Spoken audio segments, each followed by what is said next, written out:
Bueno, ¿qué les parece si vamos al libro que no debe de faltar en sus casas?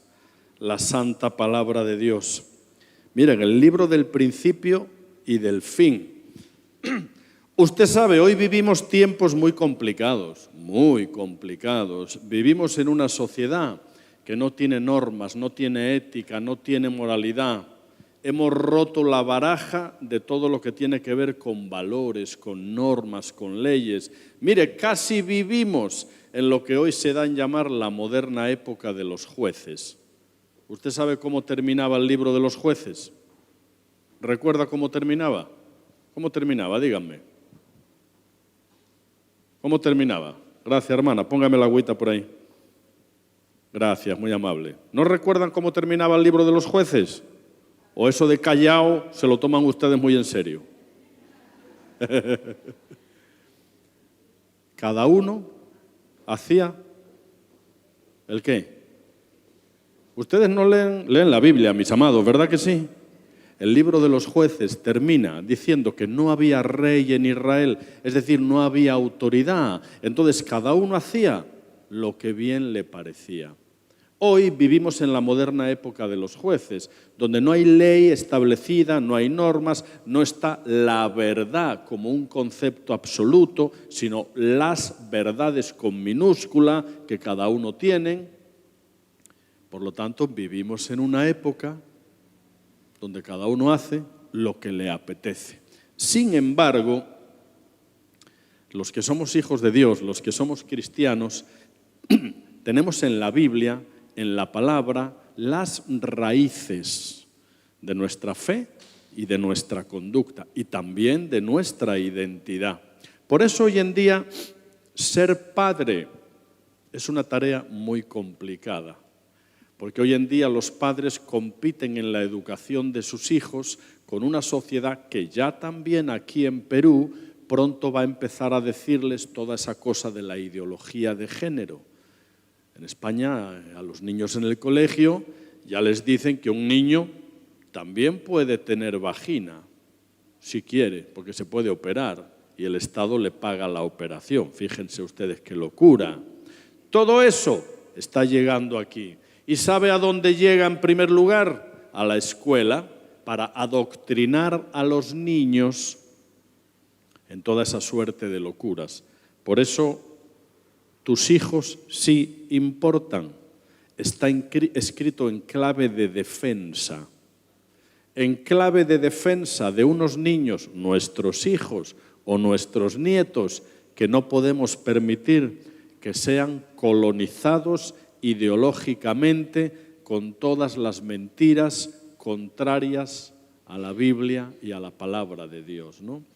Por eso, lo que yo les comparto hoy se titula La Biblia en clave familiar. Porque, ¿saben? La primera aplicación de cualquier texto bíblico tiene que darse en el primer contexto social de relaciones que usted y yo tenemos, y nuestro primer contexto social de relaciones resulta que es nuestro hogar. Es nuestra casa. No es aquí donde tenemos que demostrar que somos buenos cristianos. Aquí lo cantamos, aquí lo escuchamos, aquí se predica, se ora, pero es allí. Cuando llega usted a la realidad cotidiana de su día a día, a su hogar, donde tiene que evidenciar y cumplir, ¿verdad?, todo lo que aquí se canta, se ora, se lee y se predica. Dice que había un señor que estaba trabajando en su casa, ahí a la computadora, y su niña chiquitita no dejaba de molestarlo. Y el señor tenía que terminar un trabajo muy importante, de manera que el señor dice, bueno, ¿cómo me las arreglo para tener entretenida a mi hija al menos 30, 40 minutos y que pueda terminar el trabajo? De forma que el señor agarra una revista La abre muy grandota y en una cara de la revista estaba el hemisferio norte, en otra el hemisferio sur, el mapa del mundo de esos que había antes, ¿verdad? Y dice el Señor, ya sé lo que voy a hacer, voy a recortar en 60 o 60 o 70 trocitos este mapa del mundo, lo mezclo, se lo doy a la niña y le digo, mira hija, un rompecabezas, un puzzle, ala, venga, compónlo. Y seguro que la tengo entretenida 1 hora por lo menos. Total, que el hombre recorta aquel mapa del mundo en 60 trocitos, se lo da a la niña y a la media hora, ¿qué media hora? A los 20 minutos la muchacha llega con aquello pegadito y el padre dice, no me lo puedo creer. Hombre, ya sé que eres mi hija, pero ¿cómo lograste armar tan rápido el puzzle? Y la niña dice, papi, mientras tú mirabas el mundo, yo no veía lo que tú mirabas, pero por detrás lo que yo veía era una familia. Yo simplemente me dediqué a componer a la familia y luego le di la vuelta, porque para arreglar el mundo primero hay que empezar por la familia. Y esa es la realidad. La iglesia es familia de familias. La iglesia va a prosperar y a crecer en la medida en que las familias que la componen estén arraigadas, como dice la palabra, y cimentadas en la fe. Por eso usted y yo somos llamados a ser íntegros. ¿Ustedes saben lo que es una persona íntegra? Miren, una persona íntegra es una persona que tiene 2 conceptos muy bien aprendidos. Uno de ellos es creencia. Claro, porque cuando venimos aquí recibimos creencia, aquí recibimos la palabra, se canta, se ora, se predica, aquí recibimos la creencia. Pero la creencia sirve de muy, muy poco si no pasa de aquí a aquí, que es experiencia. ¿Me comprenden? Aquí recibimos la creencia. ¿Se imagina dónde practicamos la experiencia? En nuestros hogares. Claro, la primera aplicación de cualquier texto bíblico no es aquí, es allí en nuestros hogares. Amarás a Dios sobre todas las cosas y al prójimo como a ti mismo. ¿Sabe usted cuál es su prójimo? Su padre, su madre, su esposo, su esposa, su hijo. Ese es su primer prójimo. Por eso lo que aquí se canta, se lee y se ora tiene que encarnarse y vivirse fuera de las puertas del templo y en el primer banco de pruebas de la autenticidad de nuestro cristianismo, que es el hogar, la familia. Miren qué importante. Llegan 2 viejitos al banco a sacar plata, pero llegan en medio de un atraco y al viejito le dan un disparo en el oído y se lo lleva a la ambulancia rapidito de urgencias. Y la viejita, pues está allí sentada, tan tranquila, ¿no? Y uno de los guardias le dice, señora, pero usted no está preocupada, que a su marido se lo llevan con un disparo en el oído a vida o muerte y usted tan tranquila ahí sentada. Y dice la viejita, ¡ay no! Yo conozco muy bien a mi marido, son tantos años. Mire, a mi marido lo que le entra por un oído le sale por el otro. Miren ustedes qué cosa. Pueden reírse, ¿eh? Está permitido reírse. Miren, amados, cuando en la iglesia lo que nos entra por un oído nos sale por el otro. ¿Sabe usted en lo que nos convertimos? En lo que nuestro Señor Jesús llamaba sepulcros blanqueados. Muy cumplidores, muy asistentes de los cultos, pero lo que les entraba por aquí, les salía por aquí. Y el corazón lo tenían podrido, ¿verdad? No puede ser así en la vida de cada uno o de ninguno de nosotros. Los cristianos, los que seguimos a Cristo, Tenemos que tener una integridad que se componga de dos conceptos. El primero es creencia, nos llega aquí, y el segundo es experiencia. Lo practicamos, lo vivimos. Mire, o por lo menos lo intentamos, porque todos fallamos, ¿verdad? Por eso el Salmo 1, en su verso 6, dice: el que ande en el camino de la perfección, éste me servirá.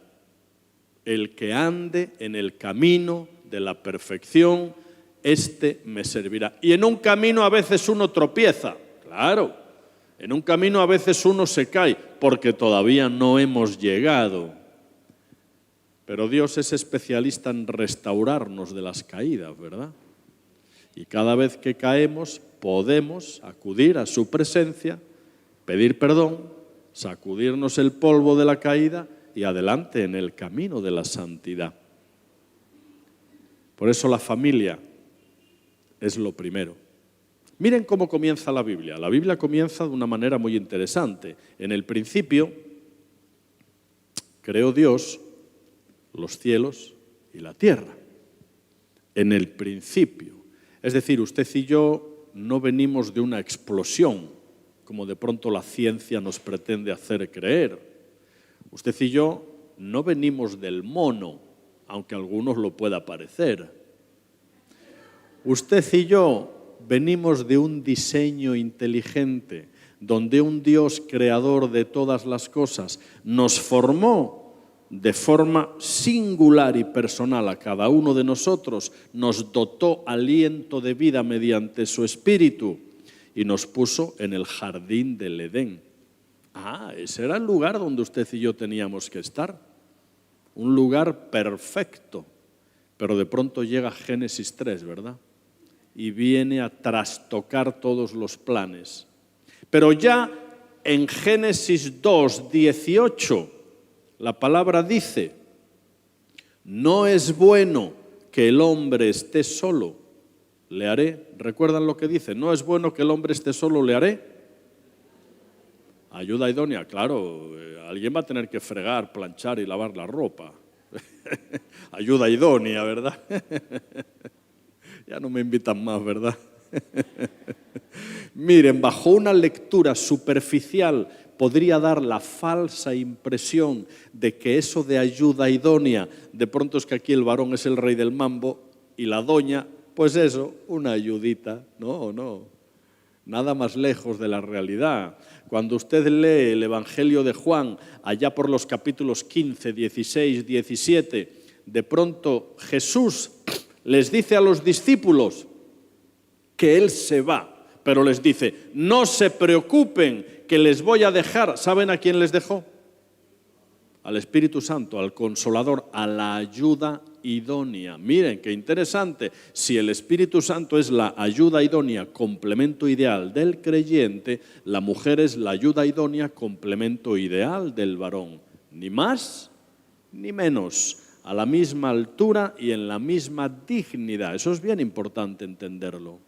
Y después de Génesis 2:18, donde Dios declara que la soledad no es buena, para suplir la soledad de Adán, Dios crea a Eva, el complemento ideal. Y después de crear a Eva, en Génesis 2:24, ¿saben ustedes lo que hace? Dios instituye el matrimonio. ¿Se acuerda lo que dice ahí, Génesis 2:24? Por tanto, dejará el hombre a su padre, a su madre, se unirá a su mujer y serán una sola carne.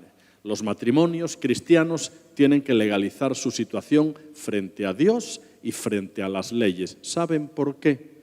Porque si para comprar un carro usted tiene que andar firmando papeles, ¿cómo no va a tener que firmar papeles y asumir pactos de compromiso cuando está celebrando probablemente la parte más importante de su vida, que es el matrimonio, después de la conversión, que es lo primero? Claro, por eso la Biblia sigue un orden. Y un orden que tenemos que respetar. Cuando respetamos el orden de Dios, las cosas funcionan. Cuando no respetamos el orden de Dios, en vez de orden, entramos en caos. Porque acuérdese que la palabra dice que en el principio la tierra estaba desordenada. La palabra desorden en griego es caos. Había caos. Pero de ese caos Dios empieza a crear el cosmos. Y cosmos significa orden. Del caos Dios hizo el cosmos. Y lo hizo estableciendo normas, leyes, principios de autoridad a los que usted y yo nos tenemos que sujetar si queremos ser cristianos, ¿verdad?, consecuentes. Por eso todo en la Biblia se vive, se lee y se interpreta en clave familiar. Génesis 12, lo que se llama el pacto de Abraham, dice, Génesis 12, dice, Dios le dice a Abraham, en ti serán benditas todas las familias de la tierra. Y desde ese momento Dios eleva a la familia a la categoría de institución futura o garante de las futuras civilizaciones. Por eso para Dios la familia es tan importante. Luego llega Deuteronomio, un versículo muy importante. Usted habrá visto que ahí en los muros de Jerusalén, el muro de las lamentaciones es lo único que queda en pie del antiguo templo de David. Ahí van los judíos, esos que van con el saco negro y los rizos y la barba, y muchos de ellos tienen aquí un saquito de cuero, una cajita de cuero, o en el brazo. Y en esa cajita de cuero tienen algunos versículos esenciales para el pueblo judío. Deuteronomio 6. ¿Saben lo que ocurría? Ahora les cuento.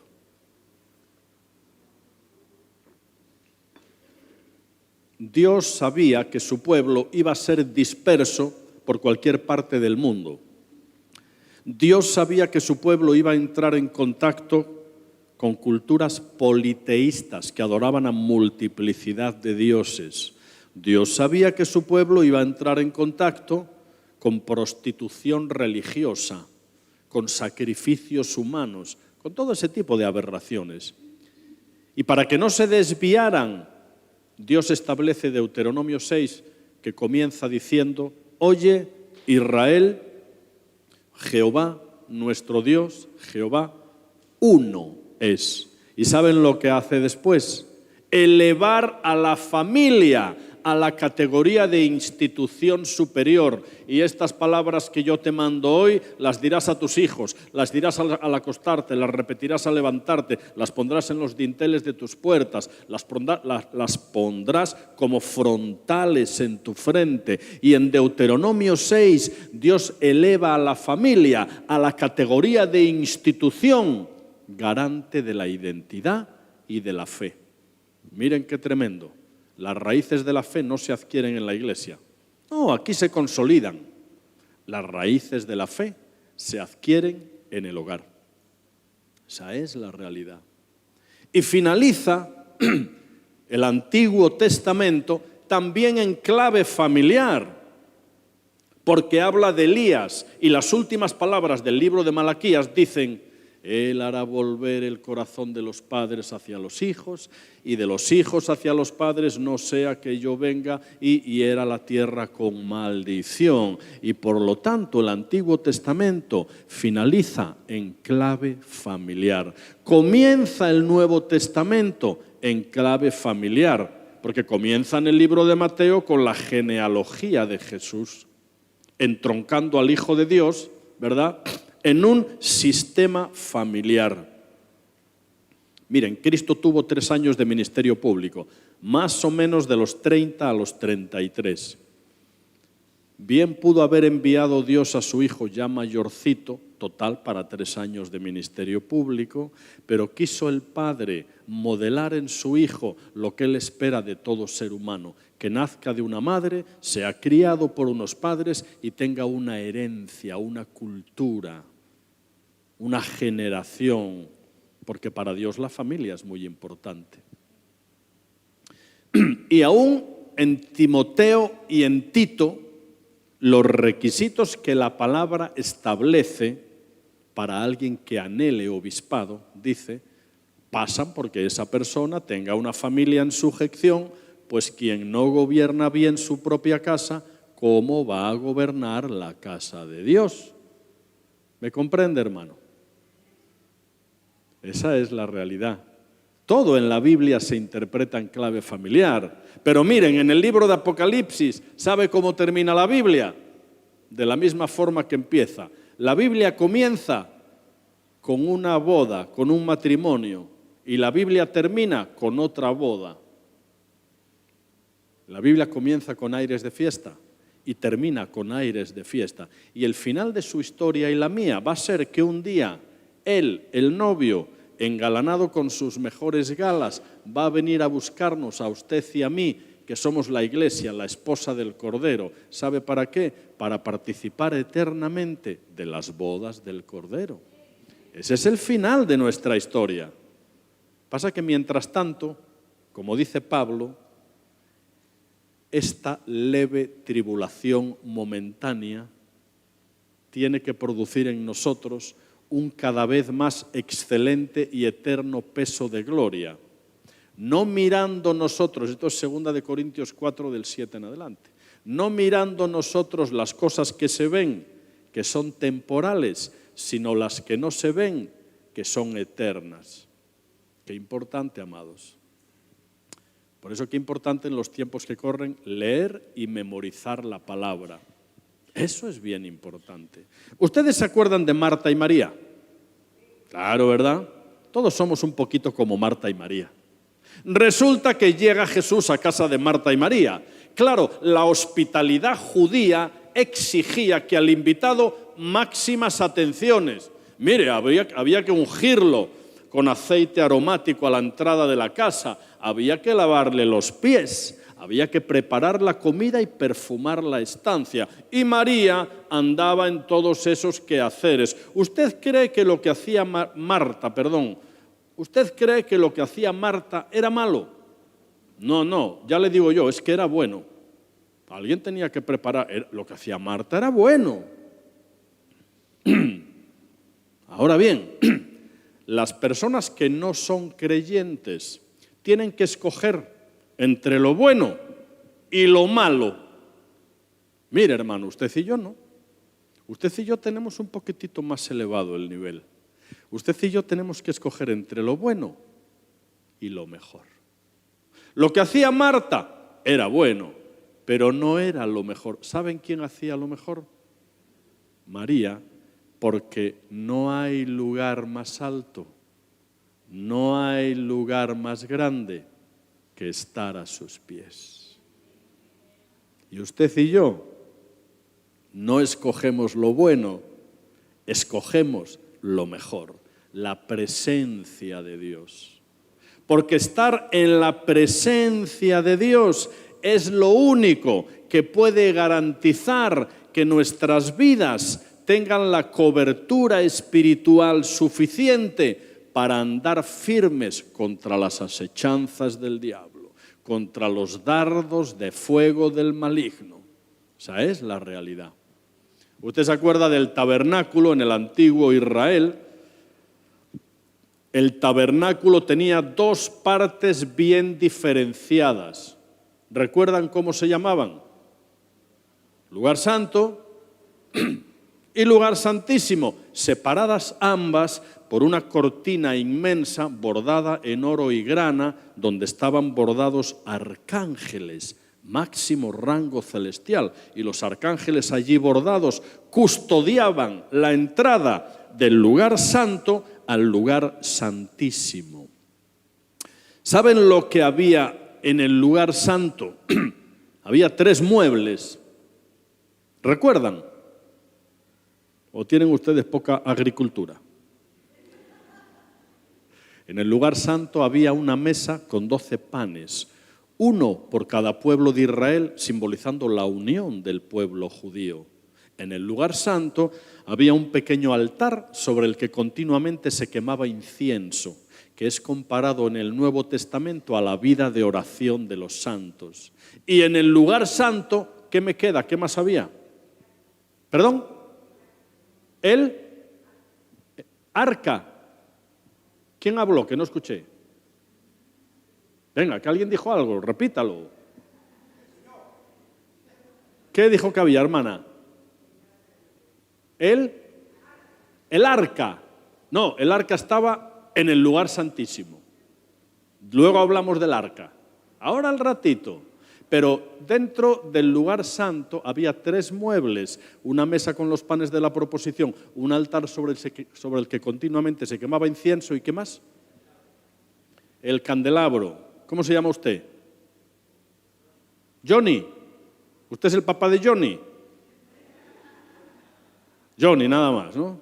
Usted tiene ganado una cena que los pastores le invitan luego por adivinarlo. Claro que sí, el candelabro. Sí, mire, 38 kilos de oro puro labrado a mano, simbolizando a Cristo como la guía, como la luz de nuestras vidas. El lugar santo es tipo de la vida de la iglesia, porque en la iglesia tenemos que buscar la unidad de todo el pueblo de Dios. En la iglesia tiene que haber una vida de oración, que es lo que simboliza el altar del incienso. Y en la iglesia tenemos que mirar a la luz, el candelabro, que es Cristo. ¿Ustedes creen que el lugar santo es bueno? Sí, pero no es lo mejor. ¿Saben dónde estaba lo mejor? Ahí estaba el arca, señora, en el lugar santísimo. Es que usted se fue a lo mejor directamente ya. Y en el lugar santísimo, separados ambas estancias por el velo que se rompe cuando Cristo muere, permitiéndonos la libre entrada a cada uno de nosotros al lugar santísimo, efectivamente estaba el arca del pacto, un cofre de madera de acacia recubierto de oro que contenía también 3 cosas. Venga, que hay otro boleto para comer hoy por ahí. ¿Saben lo que había dentro del lugar santísimo? Las tablas de la ley, nos faltan 2 cosas. ¿Qué más? La vara de Aarón reverdecida, ya no le damos otra comida a usted, ¿eh? No me sea avaricioso. Y nos falta algo. Una muestra del maná, claro, dentro del arca del pacto, simbolizando la misma presencia de Dios. Teníamos la vara de Aarón reverdecida, una muestra del maná y las tablas de la ley.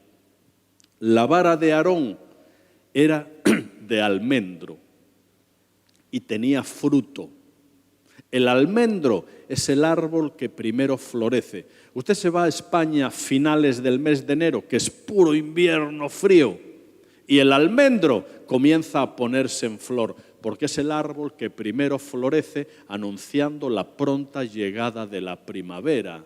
Y la vara de Aarón reverdecida y con fruto simboliza, porque miren, antes del fruto viene la fragancia. Y cuando los naranjos que hay en España, que está llenito, van a sacar el fruto, primero sueltan el azahar, un aroma exquisito, porque la fragancia precede siempre al fruto. Y todo lo que se da en el plano natural también se aplica en el plano sobrenatural. Ustedes y yo tenemos que ser grato olor de Cristo para producir en nuestras vidas el dulce fruto del Espíritu Santo. ¿Se acuerdan cuál es el fruto del Espíritu Santo? Amor, gozo, paz, paciencia, bondad, benignidad, fe, mansedumbre, templanza. Contra tales cosas no hay ley. Y dentro del arca del pacto, la vara de Aarón simboliza que usted y yo no seremos conocidos ni por libros, ni por obras, ni por conferencias. No, por nuestros frutos. Por nuestros frutos. Luego estaba una muestra de las tablas de la ley. Claro, las tablas de la ley precisamente simbolizan que en un mundo donde hemos roto normas, leyes y donde cada uno hace lo que bien le parece, usted y yo tenemos unas normas, unos límites, un código de honor por el que conducirnos, y nosotros no hacemos lo que queremos, hacemos lo que debemos.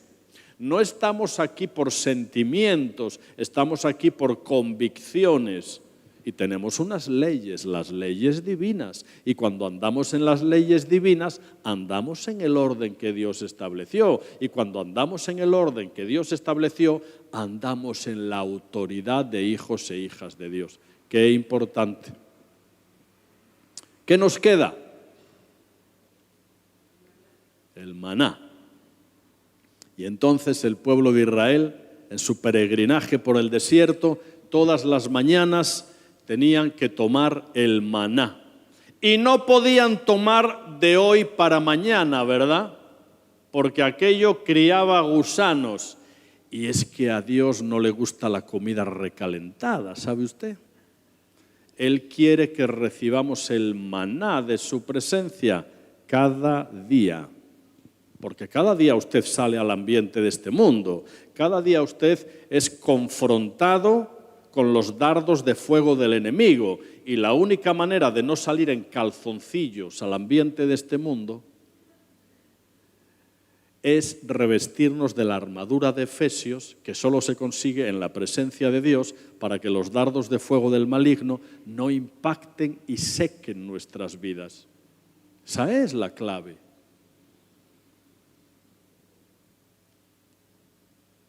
¿Usted se acuerda de la parábola de las 10 vírgenes? Había 5 prudentes y 5 insensatas. El contexto es el mismo, las bodas del Cordero. Y de pronto las prudentes tenían repuesto de aceite para que la luz de su lámpara no se apagara. Pero las imprudentes de pronto veían que la llamita empezaba a apagarse. Y van y le piden aceite a las prudentes. Y estas muy prudentemente les dicen, no, más bien vayan ustedes a comprar. Y de la que van a comprar las imprudentes, llega el novio, manda pasar a todos y cierra las puertas. Y cuando llegan las imprudentes con el repuesto de aceite, ya no pudieron entrar. Les cuento algo. Al principio de la historia, ¿usted cree que las 10 vírgenes, al principio digo, tenían luz en la lámpara? Al principio sí. ¿Saben por qué? Porque la luz es lo que Dios nos otorga sin ningún esfuerzo por nuestra parte, por el milagro de su obra en la cruz. Pero el aceite necesario para mantener la llama encendida es tu responsabilidad. Y ahí radica la importancia del asunto, porque la luz que un día nos fue otorgada por gracia no alumbra toda la vida, sino la alimentamos de aceite. Y no podemos vivir de épocas pasadas, ni de experiencias de conversión pasadas, porque la llama de nuestra lámpara se va apagando poco a poco. ¿Y sabe lo que ocurre a aquellas lámparas hebreas si se apagaban? En vez de luz, ¿sabe usted lo que producían? Imagínese, cuando aquellas lámparas de trapo se apagaba la luz, ¿sabe en vez de luz qué producía? Humo. Así hay muchas personas que ya quieren vivir de épocas pasadas, ya la luz se les apagó en su vida, siguen viniendo a la iglesia, pero le entra por aquí, le sale por aquí, y en vez de luz, lo que hay es humo de crítica, de descontento. ¿Me comprende? La luz que un día nos fue otorgada por gracia, usted y yo tenemos la alta responsabilidad de mantener la llama encendida diariamente en la presencia de Dios. Por eso la clave de todo lo que les estoy diciendo es que hay que orar cada día antes de que otras cuestiones del día apaguen la llama. Y ya termino. Les cuento la historia de un pájaro que en España se llama el mirlo. Es un pájaro negro con el pico anaranjado. Y el mirlo es un pájaro que canta antes de que amanezca. Si usted vive cerca de árboles, cuando amanece, todos los pájaros empiezan a cantar al mismo tiempo. No, el mirlo canta antes de que amanezca, porque el mirlo tiene un canto no tan fuerte, y canta antes de amanecer, porque cuando amanece hay tantos pájaros cantando. ¿Saben por qué el mirlo canta antes de amanecer? Porque no quiere que otras voces ahoguen su silbo apacible y delicado. Y así Dios nos habla a nuestras vidas Y nos dice que hay que escuchar su voz primero, antes que otras voces apaguen, aquieten o confundan el canto del silbo apacible que Dios tiene para usted y para mí. Por eso hay que acudir a su palabra primero. Por eso hay que escuchar su voz primero, antes que otras voces. Apaguen la voz del Espíritu Santo, que es quien puede darnos el aceite necesario para que la lámpara, nuestra lámpara, siga encendida. Y ahora sí, terminamos. Le voy a pedir que cierre sus ojos ahí donde está. No hace falta que se levante, quédese ahí tranquilo. Cierre los ojos. Padre amado, en esta mañana y delante de tu presencia, aquí estamos un grupo de tus hijos, con nuestras luchas, con luces y con sombras, pero con un deseo de servirte, Padre. Necesitamos de tu presencia. Necesitamos de tu aceite divino, que nunca nos falte, Padre, para que la lámpara de nuestro corazón siga encendida, para que el fruto del Espíritu Santo abunde en nuestras vidas y produzca esa paz que sobrepasa todo entendimiento y que en un mundo tan complicado y tan caótico tanto necesitamos. Bendice nuestras vidas, Padre. Llénanos de tu presencia. Ayúdanos a aprender a acudir a tu palabra cada día, a leer tu palabra cada día, a escuchar tu voz primero antes que otras voces. Te necesitamos, Padre. Tu paz, tu presencia, tu unción en nuestras vidas, llénanos de ella. ¿A dónde iremos? ¿A dónde iremos? Solo tú tienes palabras de vida eterna. Bendice cada familia aquí representada, Padre. Bendice cada alma aquí representada, Padre. Suple tú todo dolor, toda soledad, toda raíz de amargura. Cambia lamento en baile y ayúdanos a cada uno a entender que contigo y en ti está el manantial de la vida y que en tu luz veremos la luz. Te necesitamos. Gracias. Gracias por estar en nuestras vidas. Bendícenos en el día de hoy, Señor. Llévanos con bien a nuestros hogares y ayúdanos a poner en práctica todo lo que aquí hemos escuchado, a ser personas íntegras, Señor. Seguimos en tus manos, Padre. Gracias. Y en tu santo nombre oramos y lo pedimos todo. Amén y amén. Amados, adelante. Que el Señor les bendiga.